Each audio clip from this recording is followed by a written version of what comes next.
Good afternoon. I'm echoing. I am Cappy Powell, president of the Johann Fuss Library Foundation. The foundation owns these buildings and gardens.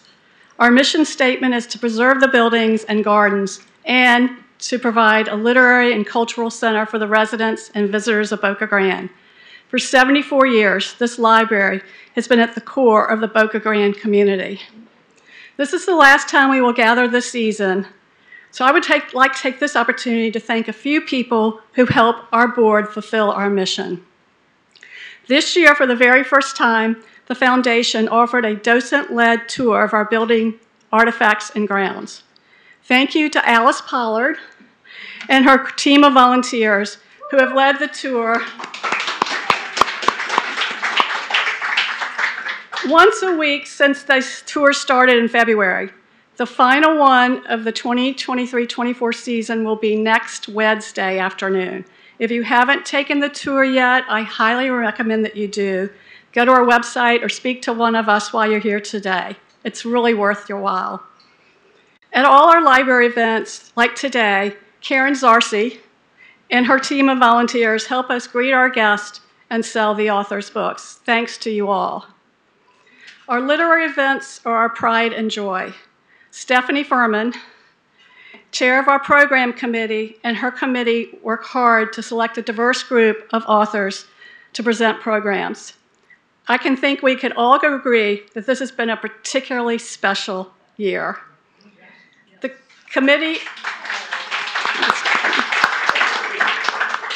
committee is already hard at work planning our 24-25 season. We look forward to sharing you news late this summer. Most importantly, on behalf of our board, I would like to thank our foundation staff members, Bobby, Julianne, and Deanna.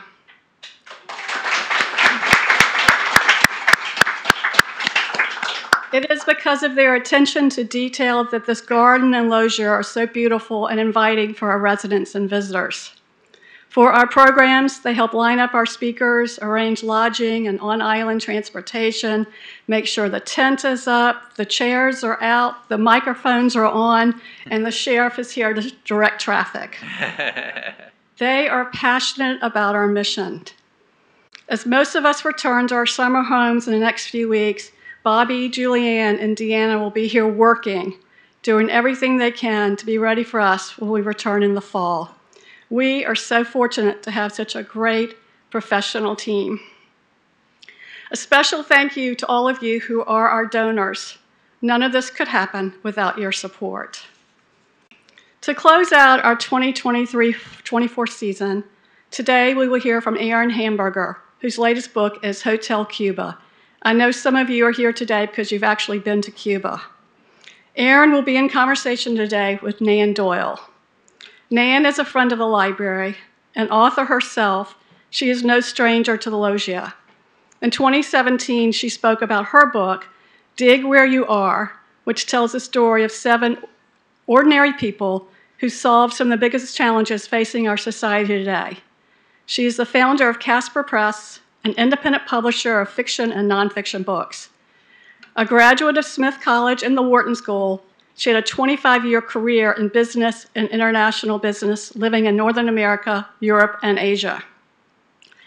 Most interestingly, at age 50, Nan became a competitive cyclist. She has competed in and won a 200-mile gravel race across Kansas. And I live near there. I've only driven it once.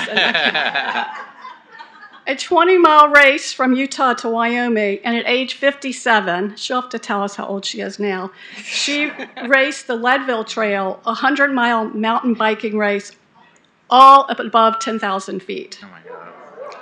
If you're interested in joining Nan, she is also now a cycling coach and training athletes of all ages for competition and recreational events. Nan is the mother of 2 grown sons. Nan, that's what we have in common. And is the daughter of Judy and Mike Alexander. Nan, thank you for bringing your friend Aaron Hamburger to be with us today, and we look forward to you introducing him and talking to him. Great. Thank you. Oh, these work. Aaron? Hi, Aaron. Hi. Can you all hear me? Okay, good. Great. I'm going to tell you a little bit about Aaron, though you can read about him as well. But Aaron is the younger brother of one of our best friends and the uncle of our son's best friend since the age of 2. So we have quite a bit of history together. Aaron is also the author of 4 books, including a collection of short story titles and 3 novels. Hotel Cuba is his 4th novel. He's been awarded numerous awards for his writing and recognitions for his work. And his writing has also appeared in periodicals such as the New York Times, the Washington Post, the Chicago Tribune, and many others. He teaches creative writing and has taught creative writing at Columbia University, George Washington University, NYU, Brooklyn College, and at the Stone Coast MFA program in Maine, which is something I would love to attend. It sounds wonderful. Please come. It's a great program. Aaron is a graduate of University of Michigan and a native of the Detroit area. He's here today, obviously, to talk with us about Hotel Cuba. And the first time I heard about this book was actually a year ago. I was having dinner with Aaron in Sarasota, and I asked him what he was up to. And he said, well, I have a book coming out, actually, in the next few weeks. And I said, so what's it about? And he said, it's a story based on my grandmother and her journey from Eastern Europe to the US. And a big part of it takes place in Havana, Cuba. And immediately I said, ooh, that's really interesting to me because Cuba is right next door to us here in Florida.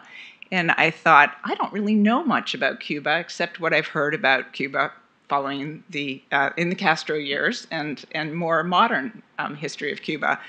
But this story, he told me, takes place in the early part of the 20th century, which is something I didn't know a lot about. I'm sure many of you do. I just didn't. And I thought it was very interesting. Also, its relationship with Florida was also interesting to me because this is a place we know and love and spent a lot of time in. So, and the other reason I was really interested in this book was it was a story about his grandmother, but it was a fictionalized story of her. And I thought of my family and a lot of the people I know on the island who are writing stories of their families or their lives that they want to pass down to their children. And how often we struggle with how do we tell those stories. There's so much information. There's photographs. There's years and years of things. And what do I leave in? What do I put in? What do I leave out? Where do I start it? Where do I end it? And so I thought in reading one of the things that when I picked up Aaron's book to read, I was curious to see how he approached that. It is fiction, but it's based on a real person, or at least maybe inspired by a real person. So I'm going to ask Aaron a bunch of questions, but hopefully Aaron's going to talk the whole time.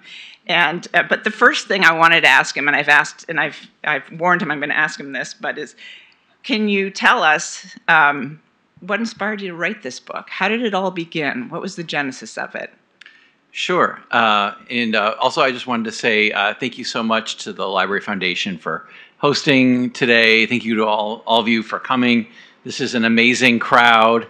Part of what is the joy of writing a book is seeing people come together to celebrate books. It's just amazing, particularly in this age of AI, or as my mother calls it, A1. People are still interested in reading, and so that does my heart good. So in early 2017, my oldest brother shared this image of my grandmother with me, a photograph of her in Key West in 1922 wearing full male drag. And there's a copy of it posted here. I have it laminated. This is not the original photo. The original photo, by the way, is like this big. But I can pass this around if you want to take a closer look.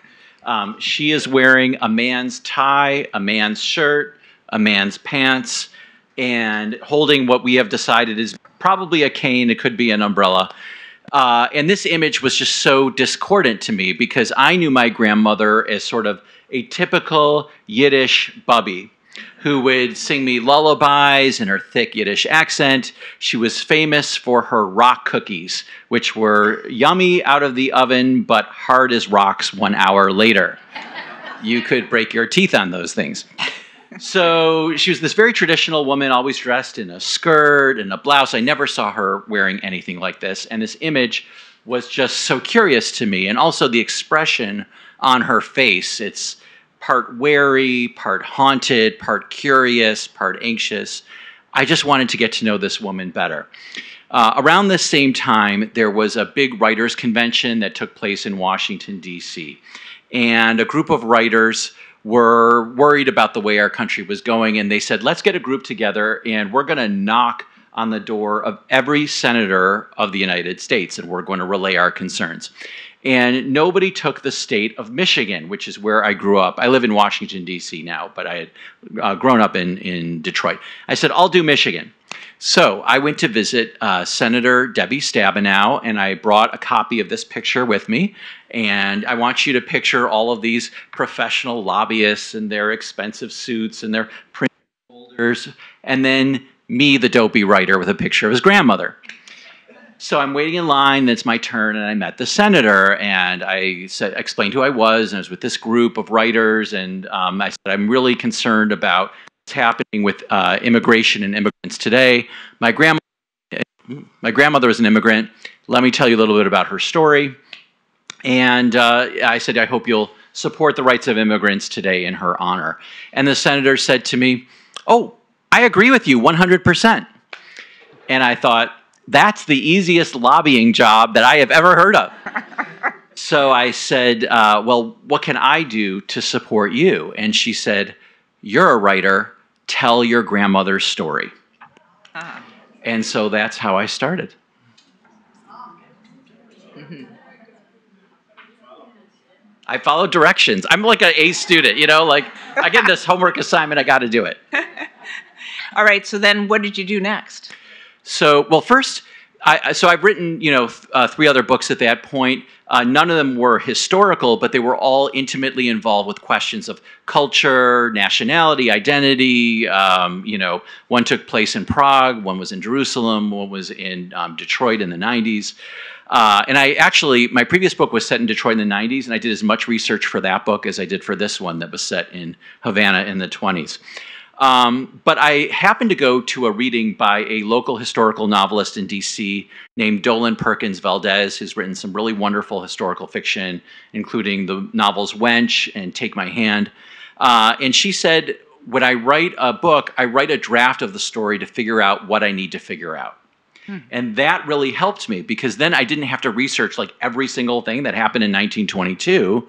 I could just start writing the story and then be like, okay, they're on a boat crossing the ocean. Where do they wash their hands? Like, did they have sinks on boats in 1922? Well, yes, they did, but they dispensed salt water, not fresh water. So little things like that. And so that kind of got me going. I also was very fortunate that in my family, thanks to my brother who is here and another of my older brothers, they interviewed both my grandparents about their immigration stories in the 1970s. So my mother knew nothing about their stories. When they came to this country, it was like, let's just forget all the stuff that we went through, like we're here, thank God, we're in America. My grandparents would just say it over and over again. God bless America. This is the best country. We're so happy to be here.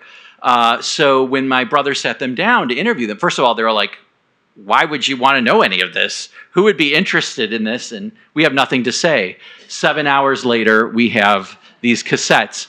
And I was like maybe like 4 at this time, and you can hear me in the background of the recordings, and my grandparents saying, Aaron, maybe you want a pear, a cookie? So we had the 7 hours of these cassettes, which have since been digitized, and roughly 6 hours plus is my grandfather telling his story, And then about like 40 minutes or so is my grandmother telling her story. But that gave me kind of the broad outlines to work with. And I think it was, my grandfather's story is actually quite amazing too, and he was a very good storyteller. My grandmother was more a woman of few but emphatic words. So she gave me the outlines of the story with a few tangy details worked in. And I think it would be very hard for me to write my grandfather's story because I knew so much more about it. But because my grandmother, she gave me like these little pieces of the mystery, then I could go as a novelist and try to fill them in. So she might say something like, I landed in Cuba and then like we stayed somewhere. And then I would go, okay, so when you got off the boat, like then what happened? Like, how did you get onto the island? And you went to stay somewhere. Well, how did you find a place to stay? Like, how would that have worked? And what did you think of the food? What did you think of the weather? What did you think of the music, the language, all of this stuff? And so then I could go into the research and start trying to nail down the answers to some of those questions. Yeah. And that, like, I think about that, the scenes that you have created, we talked about this upstairs too, that the book, begins in Eastern Europe, and then we move to Havana, and then there's some stuff in Florida, and then there's some stuff in New Orleans, there's like around, and then we end up in New York. And the book, actually, I like to describe, to me, the book changes in color. The early part of the book is very gray and white. And then you move into this whole section that takes place in Cuba, which really is filled with color and noise and smell. And I guess that, and then it changes again as you kind of move later into the story and move to other places. But you really created a world that no longer exists. I mean, this is a time period in history which I didn't know a lot about. I have had a lot of fun researching since reading your book, researching more. How do you go about doing that? How did you recreate Havana in the 1920s and make it feel so sensory? And what did you choose specifically? What did you know what to put in, and what did you leave out in creating that? Yeah, this is sort of like the novelist and historical novelist dilemma in particular, because the research becomes intoxicating, and you like to show off. So it's like, look at this amazing detail that I found. Like, I really want to like show you what I learned, but you have to tell a story. Like, your primary job is to move the story along, and these things have to be folded in. I was actually, I just gave a reading of this book on Saturday, and a couple of people came up to me and they said, we love that you didn't do that like info dump thing of like, here's a little paragraph essay about here's what Havana was like in 1922. And I'm like, that's because I very much had on my mind, no info dump paragraphs. This has to be woven into the story. So one of the things that I did to find out what Havana was like in the 1920s was to journey to Havana in the 2017s, because that's about as close as I could get to it. But the thing is that when you go to a place like Havana 100 years after you're writing the story 100 years earlier, you have to be careful. What you're looking at is not necessarily what was there before. Now, interestingly, how many people have been to Havana, Cuba? A few people. Wow. You go and you're like, oh my God, it's like a time capsule. Everything looks like exactly the same as it must have looked. Like how, it's like if you go to Hemingway's house there, for example, like he literally like left and never went back, and his shoes are still by the door. But there was, so in terms of like the light, the flowers, the air, the heat, the tropical quality of it, and the European architecture, that's something that I wouldn't have grasped if I'd never been there. And that was something that I really tried to recreate on the page as the main character, whose name is Pearl, is moving through Havana of this time. And as I was walking around downtown Havana, I was like, any building that was older than 1922, I was like, oh, my grandmother might have seen this. My grandmother might have seen that. But there was one very key difference between Havana of the 1920s and the Havana that I visited, which was the Havana of the 1920s would have been plastered with ads for American commercial products like Borden's Milk and Campbell's Soup and Canada Dry Ginger Ale. Today in Cuba, no advertising except for Che Guevara and Communist Party, Fidel Castro, Vince Ramos. So, communist country.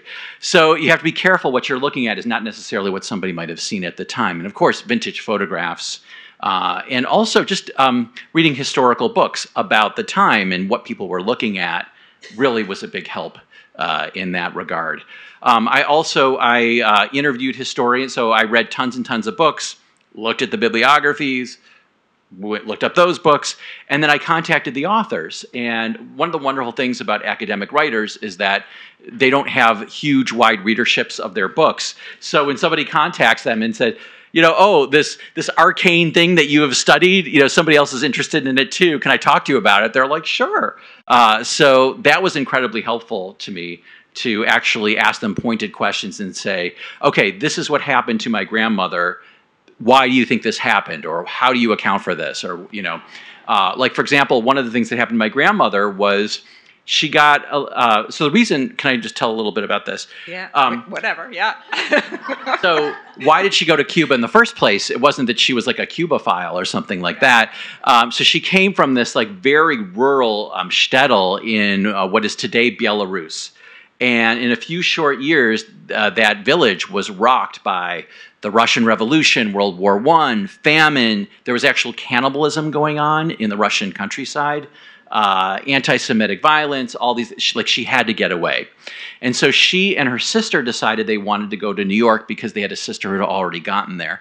But at the same time, the American government passed a law that said immigration from that part of the world would be severely curtailed because the Russian Revolution, we were just saying this in the car, the Russian Revolution to Americans in the 1920-ish times was the equivalent to 9/11 to us.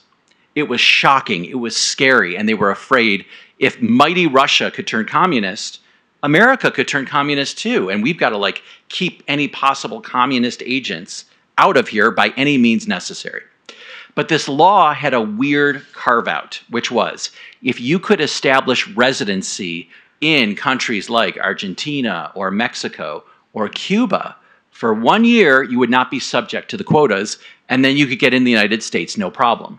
So, and by the way, the shipping companies that had been making so much money ferrying these immigrants over, they suddenly saw that revenue stream dry up. They said, okay, we've got to let these immigrants know Cuba's the next best thing, So I actually found a memo from one of the shipping companies saying, make sure that these immigrants know that Cuba's only 90 miles away from the United States.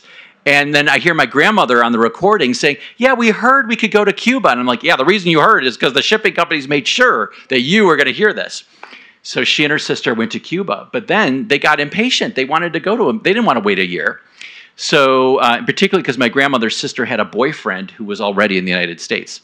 So my grandmother's sister pays an American couple to pretend that she's their daughter. There's all these Americans coming to Cuba at this time. You know why? Prohibition. They came to drink, alcohol tourism. So she paid one of these vacationing drunkards to pretend that, she was their daughter, and she did. She got into the United States. My grandmother says, if my sister can do it, I can do it too. So she pays an American couple to take her with them to Key West. But the second she gets off the boat in Key West, a man in a uniform points to her and says, halt, you've got something on you. She is arrested. She is detained for 2 weeks while they investigate whether she's involved in human trafficking, and then deported back to Cuba without a penny to her name. So that is the story that I wanted to bring to life in Hotel Cuba. Yeah, and one of the scenes I love, there's so many scenes in here I love, but one that I love because of so much happens in it is when Frida is being dressed up to look like an American girl. Yeah, by this is the Pearl's drunken younger couple, sister. Pearl's younger sister. So she's the one that does make it in to Key West on the ferry, right? They're on a ferry. Yes. And which I think there's the ferry poster over there. And there's this wonderful scene when you read it, in the book, you'll see, she describes how they had to take off her clothes, wash her body with scented soaps. They had to change her hairstyle because she had braids, and they had to do it in the American way. And then my favorite was the clothing. Yeah. They took the sleeves, they put a sleeveless top on her because that's what American women wore, whereas Frida was completely covered up and very modest and never showed her knees, but then the skirt had to come up to show the knees. So all the things they had to do to Frida to make her look like an American girl so she would actually make it through. But in that, I love the way you wrote that, because in that it tells the story, but it also told me so much about the styles and norms of the U.S. at that time versus the styles and norms of the two girls that had come in as immigrants into Cuba, and Cuba itself too, which is really interesting. One of my favorite directions that they tell Pearl's sister, okay, if you want to pass as an American, smile a lot. Yeah. Because Americans are always smiling, and that hasn't changed. Right. Yeah. Right. That was Yeah.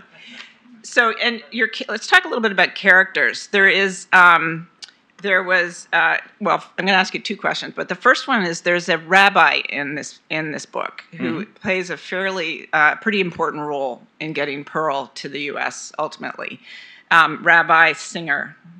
And how did you? I gather there actually was a character sort of like this in Key West. Yes. And this is kind of interesting when you're writing historical fiction or fiction, so it's not true, but you're using a character, I think, based on someone that really did exist and played a role similar to this. You think? Yeah. How did you go about finding him and then creating him as a character, and then why, kind of, and how that worked? So one of the books that I read when I was doing my research was a book on the Jews of Key West at this time, written by a man named Arlo Haskell, who lives in Key West, and he directs the Key West literary seminars down there. And so I requested to interview him, and I said, I shared the recording of my grandmother's interview, the part that took place in Key West. In her interview, my grandmother mentions this rabbi whose last name was Schulsinger by name. And this rabbi also appeared as a personage in this book. So here's the deal. My grandmother was the daughter of a cantor. So she gets to Key West, and when immigrants were caught in Key West and they didn't have papers, if they were non-Jews, they put them in jail. If they were Jews, they did not put them in jail. Do you know why? Kosher food. They couldn't figure out what to feed them. So instead, they were remanded to the custody of the Jewish community. And so my grandmother talks about this guy named Schulsinger, and then I read Arlo's book, and I realized, Rabbi Lazarus Schulsinger was the chief rabbi of Key West at this time. Yeah. And then my grandmother says she was talking with this Schulsinger guy, and she said to him, "You're a shul singer." "Well, my father is a cantor. He sang in the shul, a shul singer too. So treat me better." Now, the interesting thing is when I went to Key West and Arlo was very gracious. He said, the Key West literary seminars, we keep an apartment for artists and writers. Do you want to come down? You can stay, and I'll introduce you to a historian, and I'll show you the different places. And he showed me this brunch restaurant in Key West called Sarah Beth's. Has anyone been to Key West? Has anyone dined at Sarah Beth's restaurant? Did you know that Sarah Beth's restaurant was the synagogue of Key West in the 1920s? So the place where you're having your French toast and eggs, the dining room, is the sanctuary of the synagogue. And then attached to that sanctuary is like a building, looks like offices today. In those days, it was the living quarters of the rabbi and his family. If you look at the second floor, you'll see that what today is an enclosed room was in those days a balcony. That's where my grandmother is in that picture. And the roof line of that house next door is exactly the roof line of the house next door to that. So now I've even forgotten how we got but how did I find the rabbi? So anyway, so Arlo and I were talking about this rabbi, and he's like, Arlo's, I think this guy was up to no good. I think he was involved in smuggling because he would go back and forth to Cuba to minister to the needs of the Jewish community of Cuba. But while he was there, he might bring back some rum or some, I mean, it was in demand. And of course, in those days, anybody who was trafficking in alcohol smuggling was often also trafficking in immigrant smuggling because it was the same boat. So Arlo is convinced that he was involved in this stuff. And then there's actually a really good picture of the rabbi in his book. And he looks like a real dandy. Like he has this white hat with like this brim on it and a little goatee and a bow tie. He's very like dandyish. So I just imagined he was like kind of a shifty character, and it might be an interesting person to embellish for plot purposes. I changed his name to Singer, just, if there's any Schulsinger. I tried to track down the family, but they sort of disappeared after he was the rabbi in Key West till like 1927. And then I think he moved on to Memphis, and then I don't know what happened to him. So apologies to the Schulsinger family if you're out there. So, and in terms of other characters, I think about this a lot, is you chose to write your grandmother's story as fiction. Yes. Had to. You had to. Okay. So, because my other question was going to be, why fiction? Why not a biography that maybe you could have constructed? So, because you knew so little? Because I knew so little, and there were no like archives. I couldn't say the answers to a lot of the questions I had for sure. Yeah. And also, I'm a novelist, so like this is just like such a juicy story, and Right. you know, I wanted to write it. And also, so there was a practical reason, you know, because I just don't have the facts. But there's another reason. You can go to a textbook and you can learn like the dates and the figures and the, you know, landmarks of history. But I wanted to give readers, what did it feel like? What did it feel like to be on a boat in steerage and cross the Atlantic in the early 1920s? Hint, hint, not good. You know, imagine you're in the dark, you're below the waterline, you've never even seen an ocean. Now you're crossing like the stormy North Atlantic. That is not an easy crossing. And books are flying, luggage is flying, people are falling out of their beds, people are terrified, and they think, oh my God, this is my last night on Earth. Well, I better have a little pleasure. And so people are having sex right around you. Everything that can be excreted from a human body is being excreted all around you. There's no shame, it's because people are just, imagine seeing like water that is as high as a mountain next to your little boat, and you're like, are we going to sink here?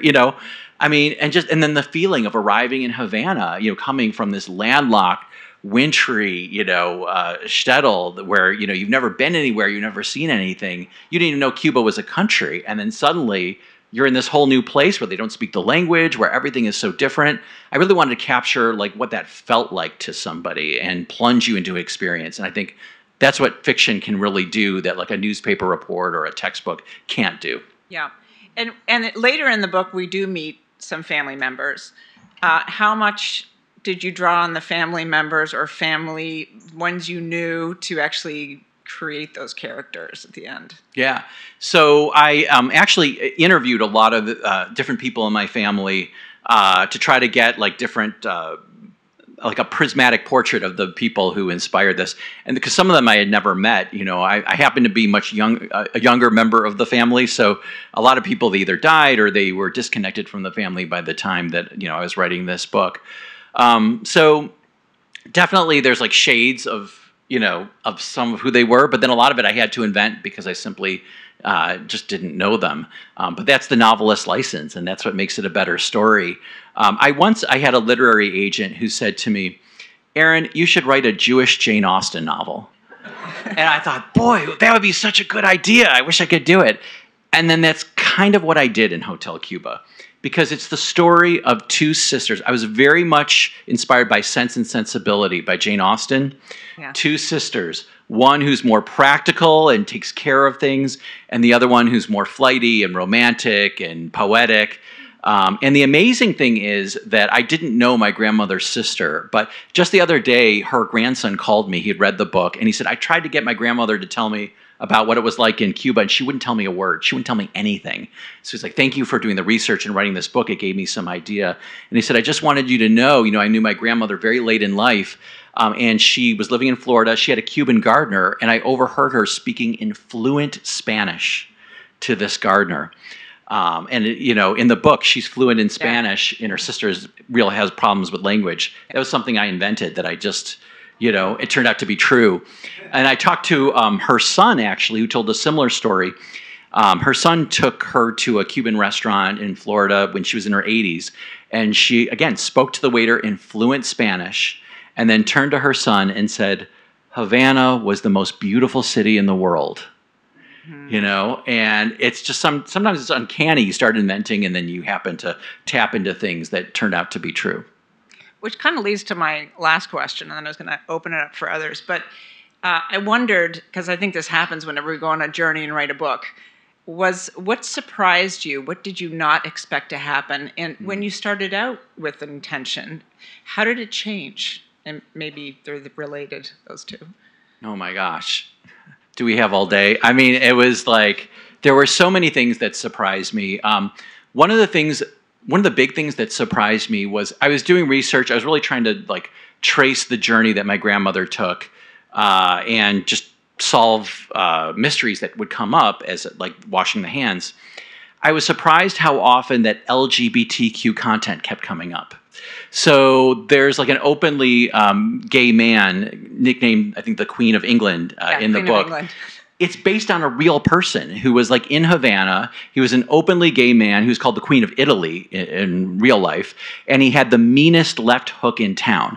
And nobody dared call him a name because he would punch you out.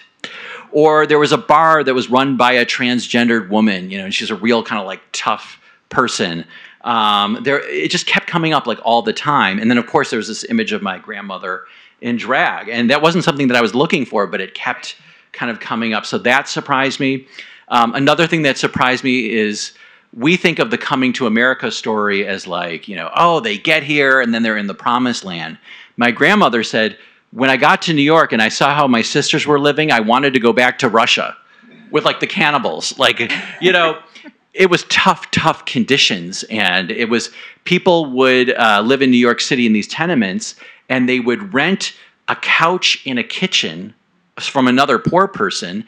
And by the way, you didn't even get your own couch. You had to share the couch with somebody else, you know? So the poverty and the hard work and the tough working conditions was really, it was incredible.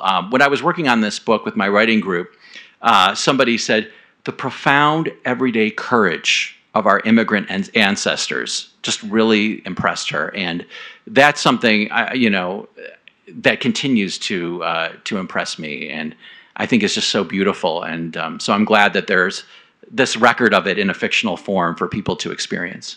So am I. Yeah, very much so. Questions? Oh, here's a couple.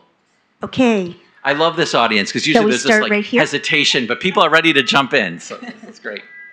Well, you've not spoken about your Pearl being a seamstress. Was your grandmother a seamstress? Yes. So my grandmother, and that was so I know nothing about fashion. I can't even thread a needle.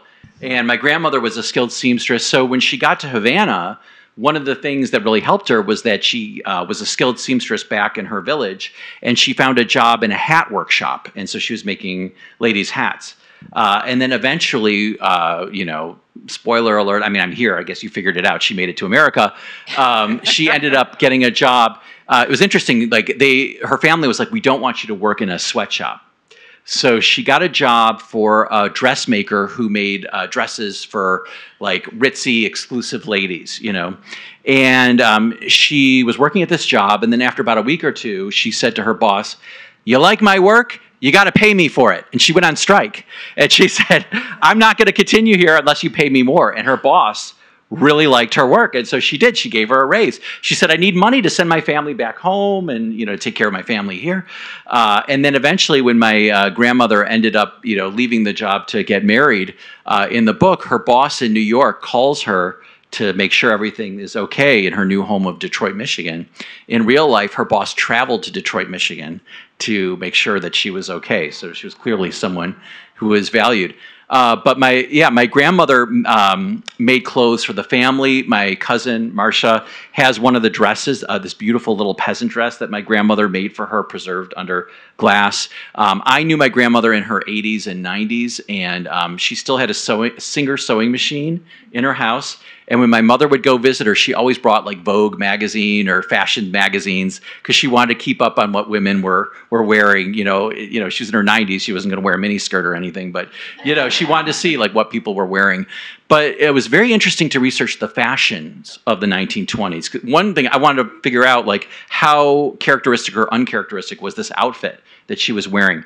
Androgyny was a thing in fashion at the time. So I don't know if anybody's seen Downton Abbey and, you know, when Lady Mary gets the bob haircut, you know.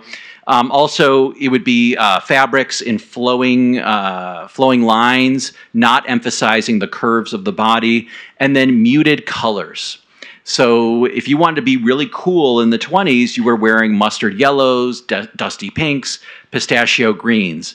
And then I was imagining my grandmother in Havana being inspired by the bright, like the beautiful pink that you have on, and wanting to incorporate that into her fashion. But guess what? That's out. And so the conflict between, you know, her desire to express herself through her art and then what the controlling fashions of the time would have been. So yeah, fashion, seamstress, and one last thing I'll just say before the next question. My mom used to say so my brother here was like a CEO. I have another brother who's a lawyer and another brother involved in business. She's like, "You're a writer. Where did you come from?" All these other people. And then she said, "From my mother. She was creative with her fashions, with creating clothes." And I always say, she told stories through fabric. I tell stories through words. And so a lot of the thoughts about creativity and fashion in the book are actually inspired by my own thoughts about creativity and storytelling. So. There's a question over there. Yeah. Did you offend? Oh. Did you offend anyone writing the book? Offend anyone? Did you offend anyone? Did I offend? Is this Dawn? Question again? Yeah. Did I offend anyone writing the book? So far, nobody has popped up to say, shame on you. Actually, most people who've read it, who know the people in it, love it, really, really love it. So okay, maybe I didn't do my job. Maybe I should have offended somebody. Here's a question. I had read your book, and I was interested where your grandmother made pants for the woman who she worked for. Yes. And she was so pleased with them, she made pants for herself. Yes. So I'm wondering why you're surprised she has pants on there. Well, again, that was something that I invented. So, I saw that image, and then as I was writing the book, and this, it's very hard. I don't know if this is a surprise. It's very hard to write a novel. So one of the things that you need when you're writing the novel is you need something to keep coming back to. You need something like a thread to pull through. And so I was like, anytime I could get Pearl into pants, I went for it, And so I thought about the idea, and this was based on my research, that there were the American women, American women got the right to vote in 1920. And my grandmother is in Cuba in 1922, and they didn't have the right to vote there. So, suffragism would have been in the air. And then, of course, women who were supporting that would have wanted to wear pants. And now it's interesting, women were wearing pants at the time, but they weren't like pants like that. They were more like flowy kind of bell bottoms. From a distance, they might have looked like a dress. And then also they would wear ties, but it would be more like a scarf. They were wider ties. So they were kind of a cross between male and female clothing. But that was all made up. I don't know if she actually made pants for that purpose, but it certainly made for a good story. We have a question over there. Yeah. Hi, have you used AI in your writing? And if not, have you thought of using AI? Or A1, whatever. A1. So, I'm actually writing not necessarily a sequel, but an offshoot of Hotel Cuba right now. And so I tried using AI. So there's some things that AI is good for and some things that it's not good for. So I thought that basically my grandparents, when they left the old country, as they called it, half the family went to America and some went to what is today Israel. But half the family stayed behind. If you had a family, you couldn't just pick them all up. It was too expensive to bring them to America. When the Nazis came in the 1940s, they killed all of them. They took all the men, they took them to a pit, they had them dig a pit and then shot them and put the bodies in the pit. And then they did the same for the women and the children and the elderly. But I found out that I have a cousin who ran away to the woods with her 2 children. And they ran away to Uzbekistan, and they spent the war years in Soviet Uzbekistan, which was if you've seen the movie Casablanca, it was like Casablanca in Casablanca. It was a really crazy time. So I went to AI and I was like, tell me about the evacuees in the Soviet Union in Uzbekistan. And it gave me the most McDonald's version of research you could. It was totally not helpful. But how is AI, I was about to call it A1. How is AI helpful? I found this book that was written in Russian that was digitized about the theater scene in Tashkent, Uzbekistan during World War II, but it was not translated into English. So I went to AI and I'm like, could you translate this into English? And I was like, sure. So I translated this whole book by putting it into, into AI. So I never would have been able to read it otherwise. So it was helpful in that way, but I did not use it for, it wasn't even around when I was writing Hotel Cuba. Any other questions? No? Did you have a question you had written down, you said? Your grandparents were grocers. They had a grocery store in Detroit. And on the eve of Frida's wedding, she asked her sister to go get a mango, probably based on where they had been in Havana. And my question is, were your grandparents the first grocers in Detroit to sell mangoes? So my grandfather and his brother operated a grocery together in Detroit. So in the scene you're talking about, Pearl is about to get married to the brother, and she's a little unrealistic, and she's like, "Oh, I remember I had this craving for a mango. Go find me a mango." But it's like an unrealistic want, and she sends her sister all over Detroit hoping to find that one grocer who's going to have a mango, and of course, like, nobody has this, and it's absolutely ridiculous. But one thing that was interesting was that I found that pineapples were actually canned pineapple was quite popular because it was coming from Hawaii, and they do get to enjoy some pineapple, but no mangoes in Detroit. That was a little ridiculous of Frida, but it gives you some idea of her flightiness, that she would want she thinks she could find a mango in Detroit in the 1920s. Aaron, I have a question.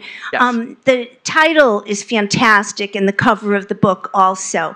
Now, did you come up with those, or did your publisher, or how was that developed? So the title was always, sometimes titles change. The title was always Hotel Cuba. Hotel Cuba was actually a phrase that the immigrants, like my grandmother, used to describe Cuba at the time. Because they weren't going to Cuba as a destination. They saw it as a stopover, a hotel. So there's actually a phrase in Yiddish, I'm going to mispronounce, like Oksana Cuba, they called it. It's just a place we're staying, for a little time. And then we'll get to America. That's where we want to go.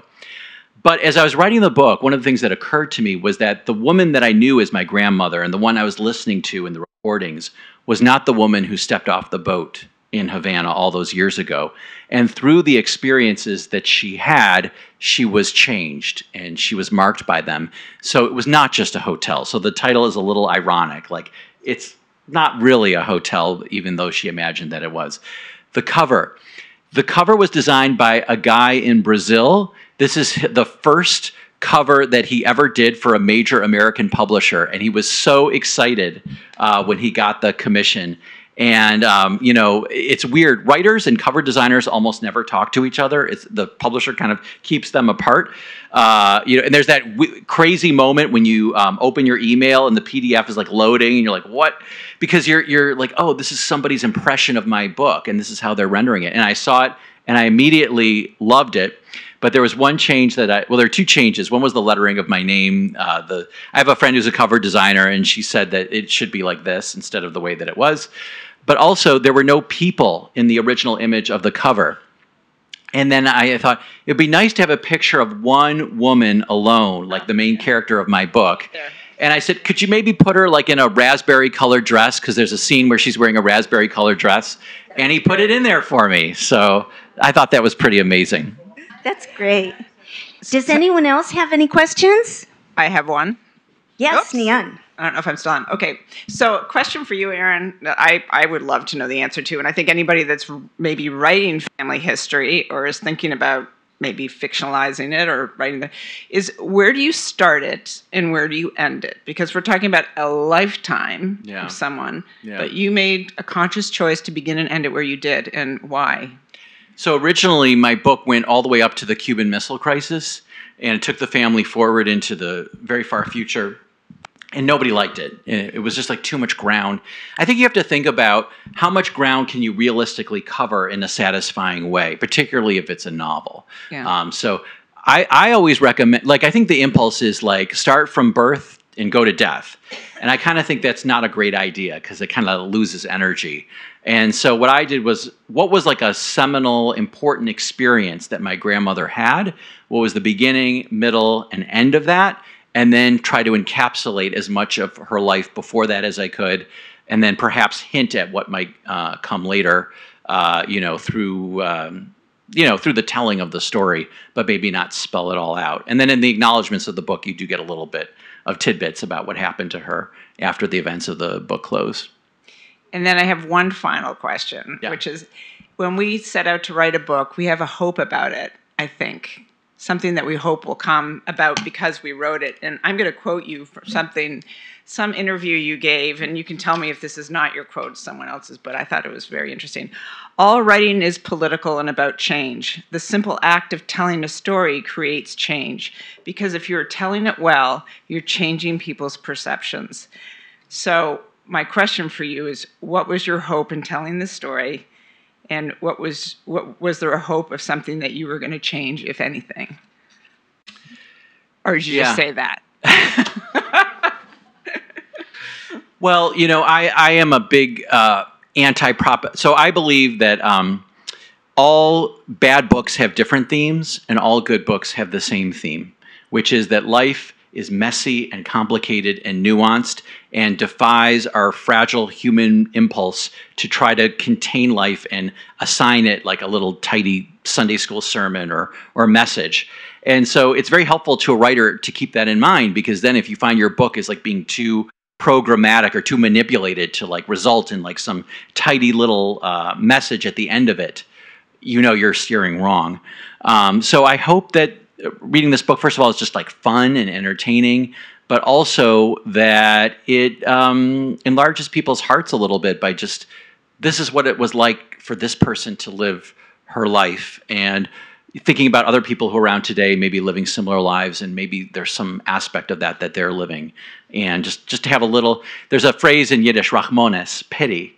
Like if we can all have a little more like pity, understanding, give each other a little more grace than we kind of do these days. The other day I was driving, or a year ago, I was driving my dog who was very sick to the vet, and I was kind of going a little slow, and there was some car behind me, and the driver was upset with how slow I was going. So the driver like pulled up beside me, rolled down her window, and yelled at me, "You're a fucking moron," and then slammed on her accelerator and like to show me how fast that car could go. And I just thought, I've got my dying dog in the back seat. You didn't know that. And maybe that person who's like pissing you off has some similar kind of thing. Like if we can all just have a little more empathy for each other than we've been having lately, that would be a great thing. Well said. Well said. So, Aaron is going to sign books here, and he's going to sign the books right where he is, so if you would form a line. And by the way, just a quick thing if I could say. I sent a copy of the book to Senator Debbie Stabenow after it was published, and she wrote me a letter back, and I have a copy of her note here if you'd like to see it, so come by and check it out. And I just want to say... Oh, you want me to read it? Yes. Oh. Yeah, why don't you go ahead and read it, Aaron? Then I have to put on my reading glasses. Dear Aaron, thank you so much for sharing your book with me. I'm glad you told your grandmother's amazing story. Keep writing. Best, Debbie. Wonderful. And you got it. Her handwriting is gorgeous. It's absolutely beautiful. Yes, it is. I want to thank all of you. It's been a great season, hasn't it? It's been wonderful having you here in the garden. And I also want to thank our president, Cappy Powell, for inspiring us before every program with just such thoughtful comments, and also to our board of directors and our program director, Stephanie. So thank you all. It's been a great year.